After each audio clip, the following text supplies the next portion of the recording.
Welcome to Hope for Anxiety and OCD, episode 72.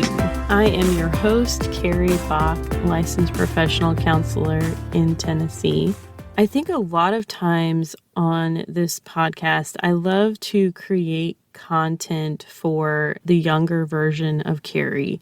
What that means is things that I wish people had told me earlier on in life, or encouragement that I wish I would have received at different points. So for example, we had a previous episode called Sending Hope and Love to the Not Yet Mothers, and I did it for Mother's Day. That is episode 27 if you want to go back and listen to it. But I know how hard it is to be in the church and not be a mother or be waiting for that time in your life to come. So therefore, I created an episode about it where I had stories of hope combined together, some that had already been told on the podcast, and then I added some new ones in for people who had waited a long time to have a family, either because they were single for a long time or they had gotten married and were dealing with infertility. One of the reasons I want to do this episode on reducing anxiety about having a baby is because there's so much negative energy out there and communication about having a child. It's very interesting because at least it's this way in American culture. I know it's probably different in different cultures, but in American culture, when you tell someone that you're pregnant, of course, people usually say congratulations, we're happy for you, etc. But then the other material that you get from people is some version of some horror story surrounding their birth. Oh, with my second baby, I was in labor for 30 hours. Oh, I couldn't get the epidural. I progressed, too fast, Oh, I just couldn't sleep that last week of pregnancy. Whatever it is, it's almost like we have this badge of honor if you've had a negative birth story. So I wanted to put something out there just saying that I had a positive birth. Just let that sink in for a moment. If nobody else has given you that message, I have had a positive birth story, and you, therefore, can have a positive birth story too. I made the decision early on that I wanted to hire a doula and I wanted to try for a natural birthing process. Things did not play out the way that I had planned them to, so I'm going to tell you a little bit about my story, some things that went well, some things that didn't go the way that I planned, but still turned out okay in the end. So I've broken the how to reduce anxiety about having a baby into 5 points. Point number 1. Educate yourself on the process of birth, what to expect naturally and medically, regardless of what kind of birth you want to have. This is so crucial and important because I know many women come into the process of pregnancy going, well, I'm just not going to worry about pain management because I'm just going to get an epidural.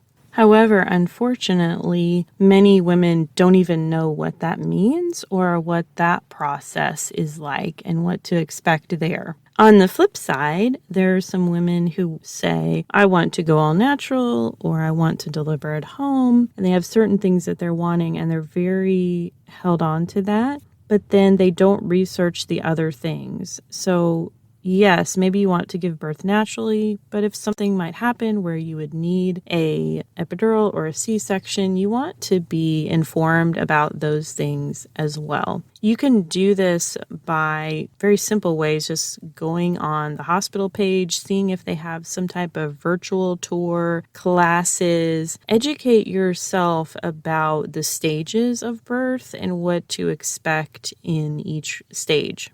Ask a lot of questions.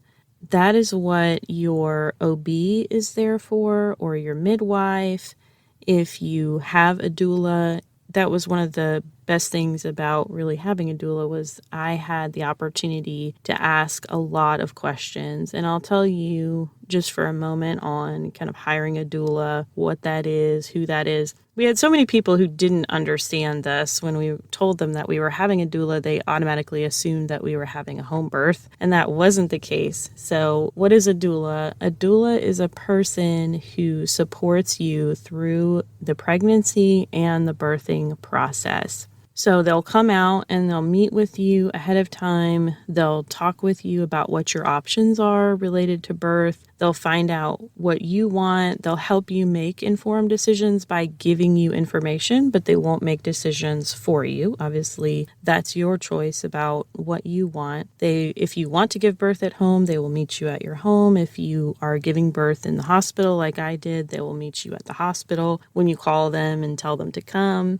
Doulas are not a medical professional like a midwife. They have a lot of information and experience surrounding being with women who are giving birth, but they don't actually have medical training. So that's an important distinction to know. You will still need to have a midwife or an OB, whoever is actually going to go through that birth process with you on the medical side of things. One of the things that I went through with my doula was hypnobirthing classes, and this allows you to teach yourself self-hypnosis, how to relax and really get in a good state of hypnosis so that when you go through the birthing process, that helps you with pain management. The classes were super helpful, not just for myself, but also for Steve, because he was involved in all of the classes, my husband. So he kind of knew what to expect in the birthing process, since this was also his first time having a child and going through that with me.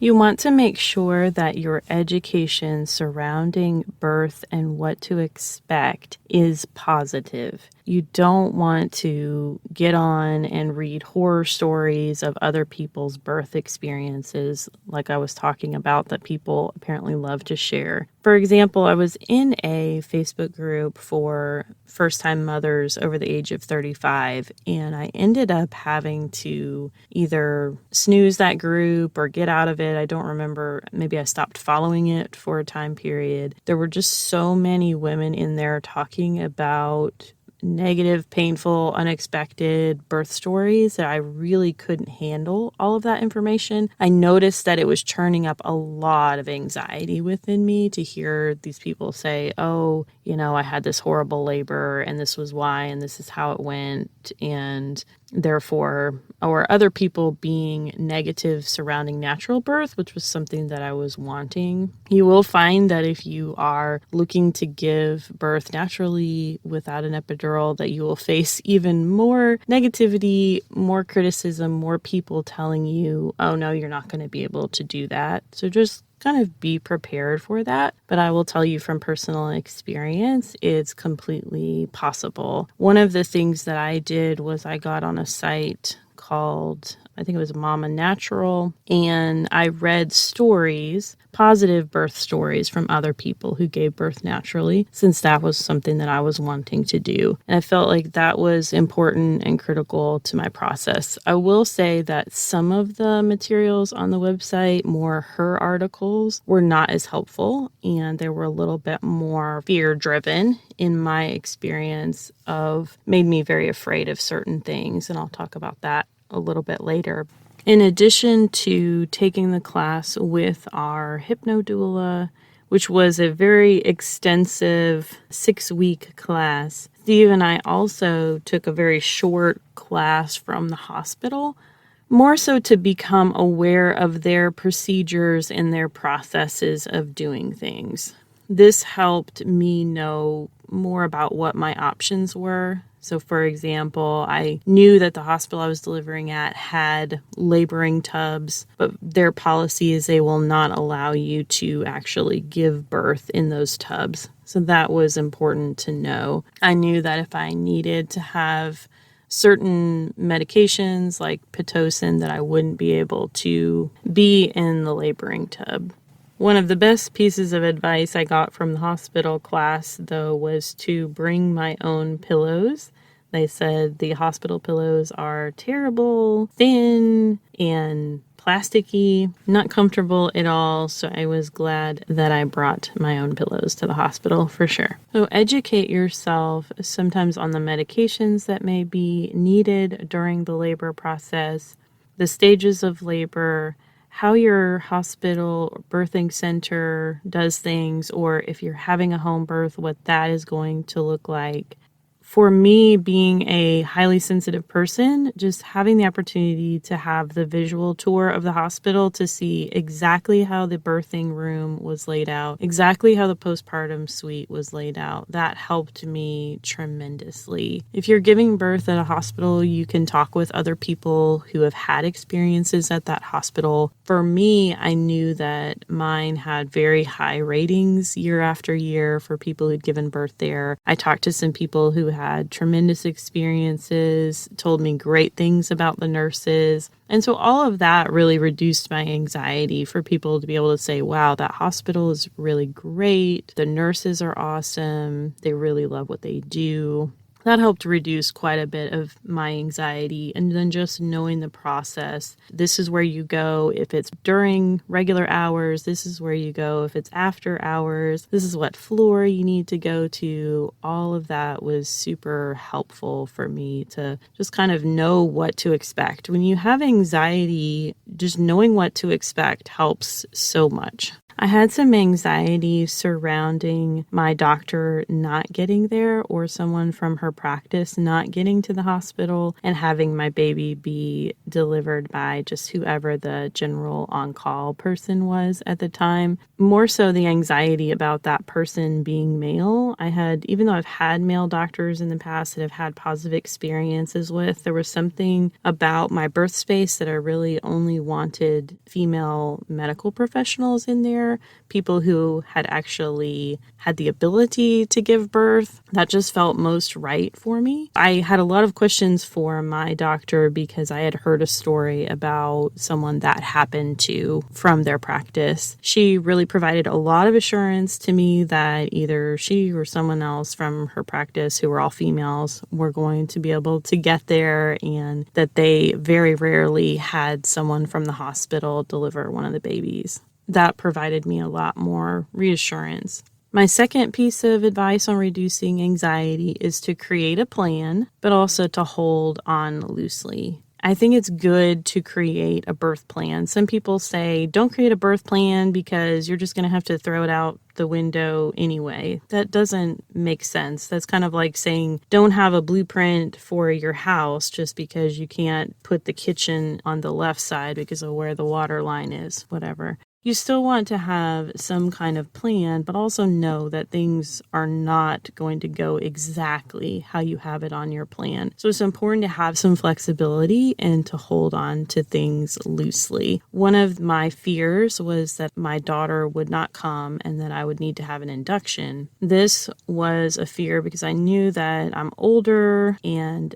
when you're having a baby, when you're older, they don't want you to necessarily always carry to 40 weeks. So I was praying and really wanted my daughter Faith to come at just the right time so that I wouldn't have to be induced. I had some serious anxiety about Pitocin. I had heard a lot of horror stories from people who had experienced inductions with Pitocin, or not just inductions, but also trying to speed up their labor with it. I had read a lot on the internet about the horrors of it and how, it's overutilized in America, et cetera, et cetera. I had read a lot of information about inductions leading to C-sections, different things. Here was all this anxiety. My plan was to really do some early laboring at home, get to the hospital, allow things to progress naturally, not have medication, not have an epidural, be able to give birth more quickly and move on with things. I was also planning to use my hypnobirthing for pain management. Those things I just listed pretty much did not go according to plan. Because I had done a lot of research about Pitocin and inductions, even though those weren't routes that I wanted to take, I was able to actually advocate for myself when I needed an induction. I was able to talk with my doctor about the concern regarding inductions leading to C-sections. She was able to provide me some reassurance that her C-section rate was actually a lot lower than the average that I had read about online. Because I expressed to her my concerns about Pitocin increasing pain of contractions, we were able to come to an agreement to start me out on a really low dose and to gradually increase that through my birthing process. One of the things that my doula told me after that experience was that, my level was started on a 2, whereas she had seen other people's level just be started out on a 10.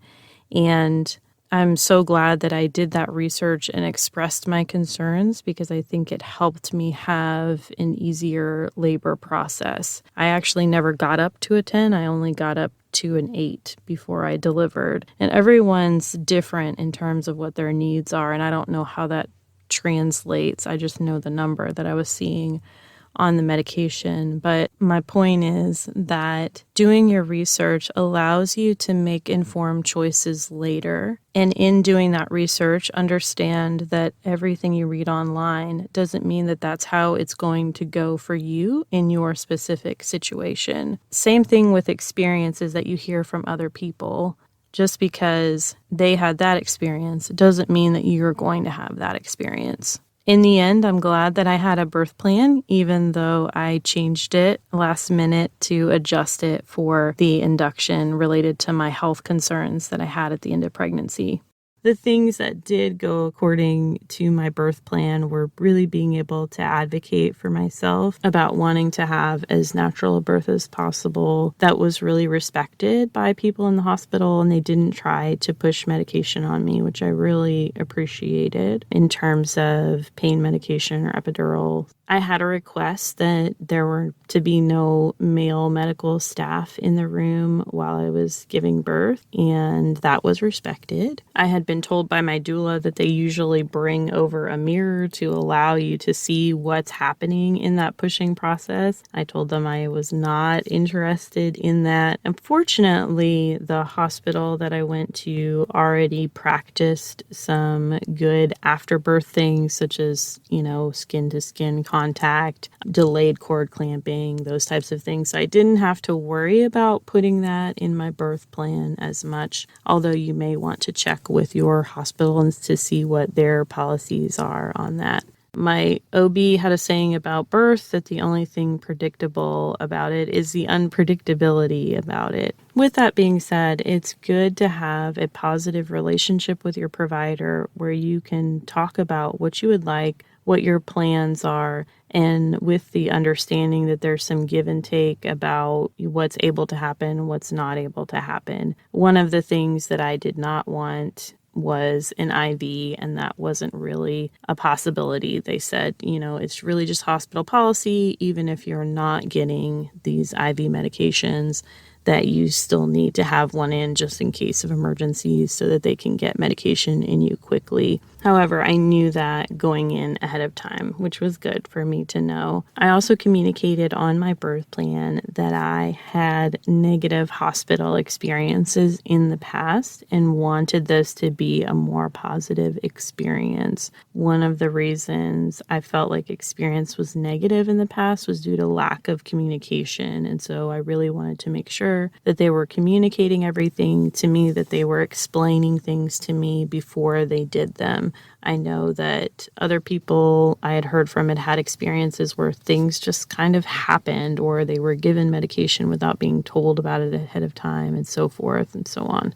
So create a plan, but hold on loosely. Pray about it, but also know that God is in control and it's going to be okay. Number 3, visualize what you want, not what you don't. Our brain has a way of trying to protect us from danger and negative outcomes. That means that we're going to create all kinds of what if scenarios in our mind. What if this happens? What if that happens? And when we worry, we're basically visualizing what we don't want to happen, right? So we're dwelling upon, okay, and I had this very negative vision of I go into the hospital, it's some kind of medical emergency happening, people are rushing in there. And so then I was able to kind of talk through with my doula a little bit about what if that did happen? Like, what if there was an emergency? Well, you would deal with it. You would make decisions based on the knowledge that you have and the knowledge you're receiving from the doctors. And you would,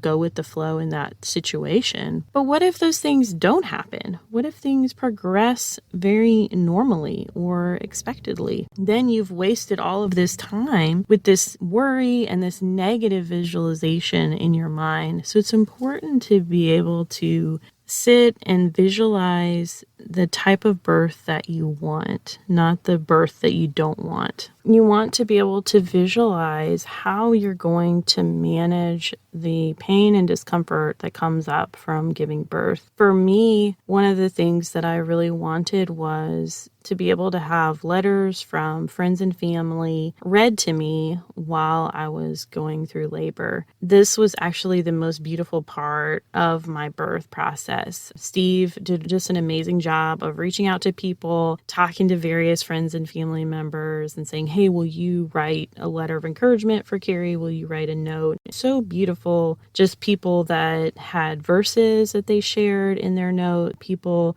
that wrote things like, a funny story maybe that they had experienced. I know several people mentioned in their notes that they would be praying for me and talked about how really conceiving our daughter was such an answer to prayer for Steve and I, and how God was going to get me through this process. One thing that happened that Steve didn't know that I did was I created a little book. And in the book, I put scripture verses of encouragement. I put positive birth affirmations. And then after that, I put little Post-it notes that he had written to me, left around the house. This is just kind of something that he does. Husband award here. He writes just little positive, encouraging things for my day. And so I had kept some of those that meant a lot to me. And during the process when things got difficult, I asked him to read those back to me. And he said, this is very strange. Like I'm reading something that I've written previously to you out loud, but it was just such a good thing.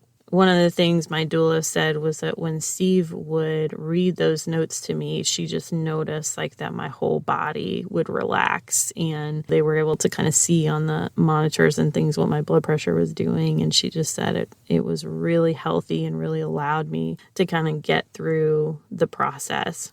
Letting go of the what ifs. One of the things that I really loved about the hypnobirthing process was that there were positive affirmations that we listened to every day. It was 40 minutes of positive affirmations. And at first, I was kind of like, okay, this is really cheesy and cheeky, because it was someone repeating things over and over, like, you deserve to have a wonderful, beautiful birth, and a lot of times actually they were in the first person. So I'm trying to think of what some of them were. So they would say things like, my body is healthy enough to give birth. My body knows exactly what it needs to do. One of the sayings in hypnobabies is each birth wave, they don't call them contractions, they call them waves, brings me closer to my baby. It's all very focused on the positive. They change some of the wording so that you don't associate birth with pain and negativity. They don't call it labor, they call it birthing time, because labor just sounds like it's really hard work. And their whole idea surrounding it is to have a more easy, more comfortable birthing process for the mom. So these positive affirmations helped so much even though in the beginning I thought they were kind of cheesy, they helped so much in being able to shift my mindset and just remind me that my body is prepared to give birth, and that's already hardwired in, just like other bodily responses like breathing and sweating. It knows what it needs to do. And if we'll just be able to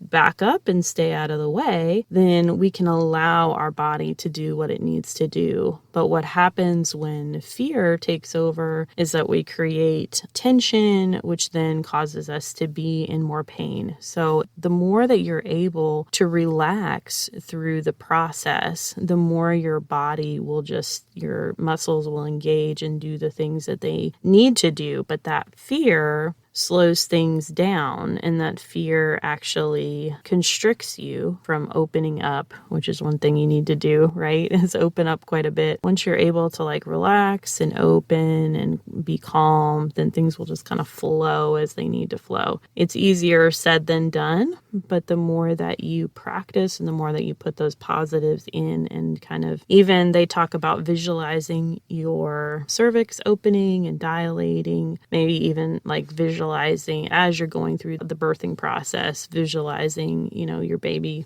moving through your body, those types of things. As I was going through different stages, my doula would talk with me about, okay, this is faith, she's moving now, her head's almost about to be out, just kind of talking me through that process. This is a good thing. Everything's progressing well. You're doing what you need to do. Number 4, understanding that everyone has anxiety at some level about giving birth, and that's a normal thing. Anxiety is not always bad, and I think we often label it as something that's bad. But one of the things that we talk about on the podcast is that anxiety at some level is informative for us. Anxiety causes us to lean into God more. Anxiety causes us to really seek after God and pushes us to do bigger things than we would normally do on our own. So anxiety in itself is not always bad. Just understanding it is your body and your brain's way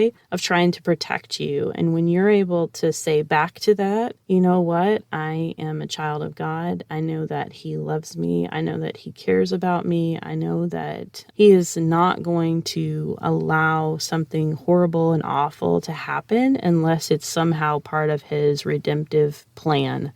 So if something goes wrong and something happens to me or my daughter, that God still has a plan for the future and that it's a good plan. And I can move forward in that. That is huge. There were things that I found out about my body, my physical health, kind of declined, unfortunately, very rapidly towards the end, right before I gave birth. And that was really hard to deal with. I got diagnosed with something called cholestasis of pregnancy. That's something I heard Michael Phelps's wife, I believe, talk about on a birthing podcast. So I think she also had that with some of her pregnancies. With cholestasis, there is a higher rate of stillbirth. And I was already at higher risk of stillbirth for being older. That obviously was hard to hear and was anxiety provoking. There were 2 things that I clung on to, though. They would always tell me when they did ultrasounds and so forth that my daughter looked healthy, that everything looked okay. They didn't see any issues. And so I thought, okay, this is a good thing. Even if my body isn't reacting well to the pregnancy, my daughter is still okay. The other thing that I held on to was I really felt like God gave me this baby.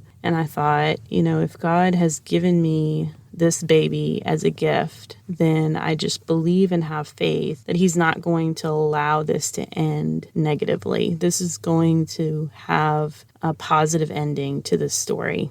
Going back to the positive affirmations for a moment, that experience caused me to really think, what if we as Christians selected some verses about who we are in Christ and listened to those or read those every day? Because I probably did this for, at least 6 weeks that I was in the class. It's a long time. What if we really meditated on some of those scriptures that said that we are loved, that we are a child of God, that we are part of His family? Would that make a difference in how we live our lives out of that love and acceptance from God? I really think that it would. And I challenge you and encourage you, even if you find a scripture or two that encourages you, that challenges you, to really meditate on it every day for a while and see if that changes you.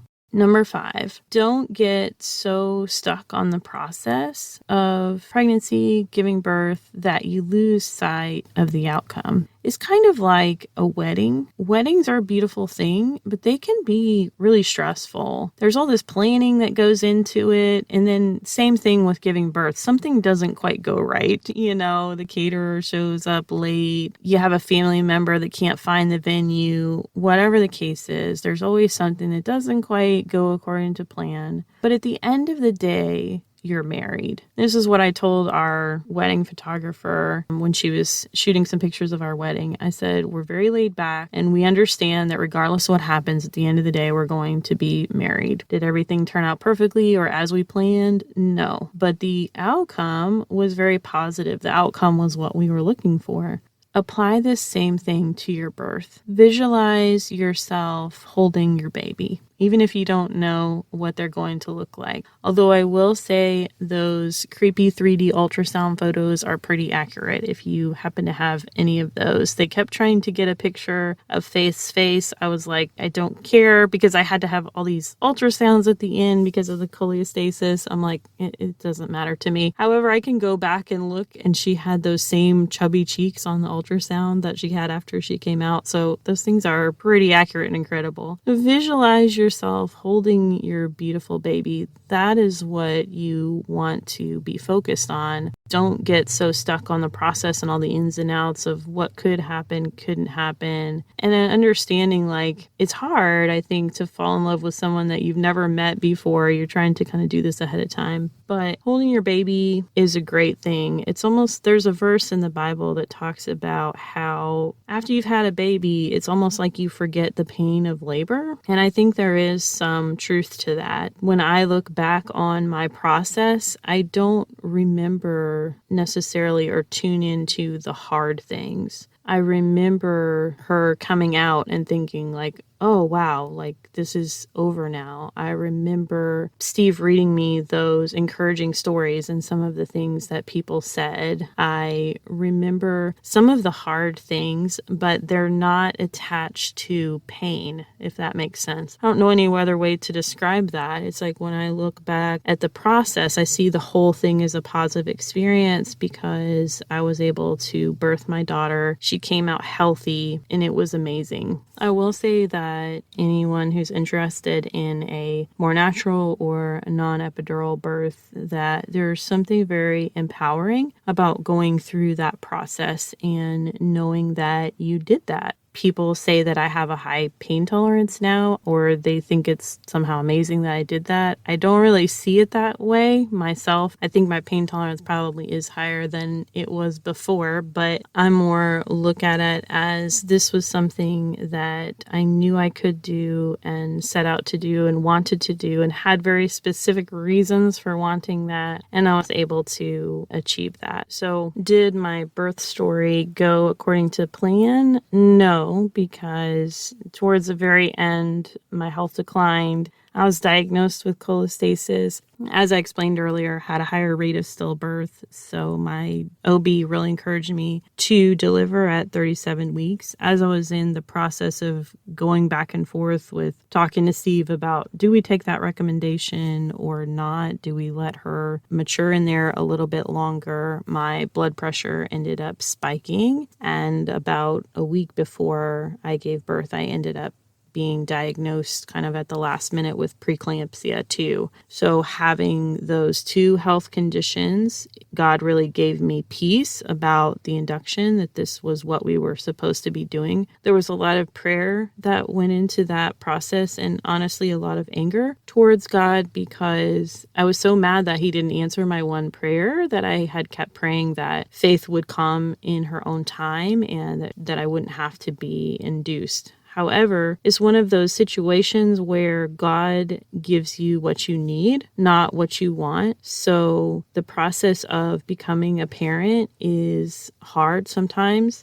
Things don't go according to plan. It's a lot of trial and error. You just have to roll with it. But being able to have my daughter the way that I did and the way that things happened, and yet she still turned out okay, she still turned out healthy, just really gave me an increased trust in God and an increased confidence that even though things don't go according to my plan, that He has a plan and that He loves me enough to not always give me what I want or what I ask for in prayer. He loves me enough to give me what I need, even when I don't know that that's what I need at the time. So that was something that God gave to me through my birth process. I think that's helping me as a parent now to just be okay when things are a bit out of my control or Faith is crying and I don't know exactly what to do. Okay, maybe we should try this or try that. Why is she upset right now? Or I had expected, her to take a nap at this time. Sounds small, and she didn't, or so forth. It's just helping me be more go with the flow because of what I went through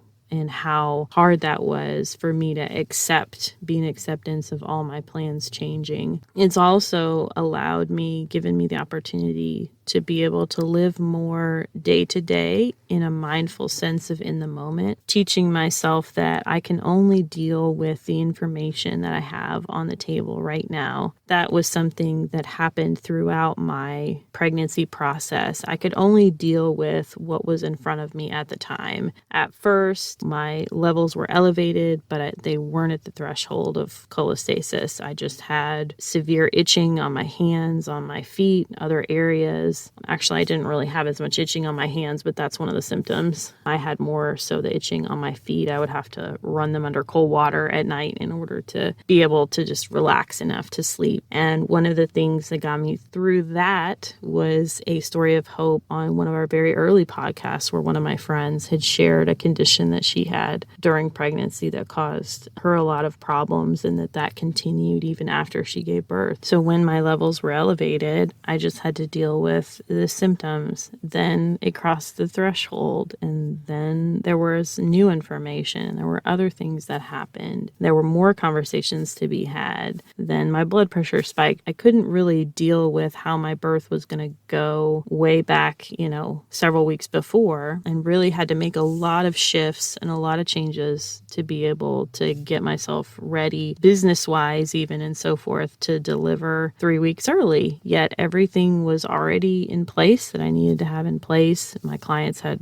referrals. I had things ready to go, by that point so that we were ready at that time. If there's anything that I could leave you with, it's to know that if you follow some of these steps, it's really going to help you have a more relaxed birth process. It's not going to be 100% relaxed. It's not going to be pain-free, but it's going to be a process that you feel some more greater comfort level that you're going to be able to get through and work through. Something about giving birth, and that's a hard thing. But once you get through it, you're like, wow, well, I got through that hard thing. I can get through other hard things too. Thank you for tuning in to my episode on what younger version of me, and when I say younger version, I mean like a year ago, wish that she knew about giving birth. And I hope that it helps somebody else, maybe that's in that station of their life, to hear something positive. And even if you get nothing else out of this, just know that you can have a good birth experience. You can reduce some of your anxiety about having a baby. God is in control. He loves you, and it's all going to be okay. Whatever happens, it's going to become a part of your story. Thank you so much for listening today. I know even before I became pregnant, I've tried to get people on to talk about postpartum anxiety and depression because it's a big thing that happens in society that